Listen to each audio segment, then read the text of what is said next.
In this lesson, we'll solve a more challenging linear equation. This equation includes fractions, brackets, and subtraction. Many students find this step confusing, but we'll go through it clearly, step by step. First, we remove the fractions, then we deal with the brackets. We remove the fractions by multiplying every term by the lowest common multiple. If you're unsure how to find the lowest common multiple, you can check out the lesson linked here. The lowest common multiple of 3, 2, and 6 is 6. So we multiply both sides of the equation by 6 to clear the fractions. It's important to multiply every term, not just one part. A common mistake here is forgetting to multiply all terms. Make sure each part of the equation is multiplied by 6.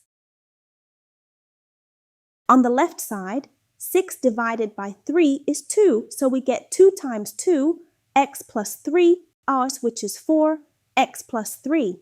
6 divided by 2 is 3, so we get 3x. On the right side, 6 divided by 6 is 1, so we have 5. So now the equation becomes 4. X plus 3 minus 3x equals 5. Next, expand the bracket. 4 times x is 4x, and 4 times 3 is 12. So we get 4x plus 12 minus 3x equals 5. Now combine like terms. 4x minus 3x gives x, so x plus 12 equals 5.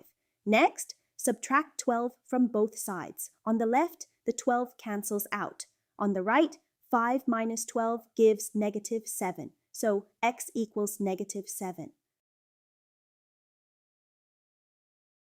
Now let's check our answer. Substitute x equals negative 7 back into the original equation. Both sides simplify to the same value, so the solution is correct.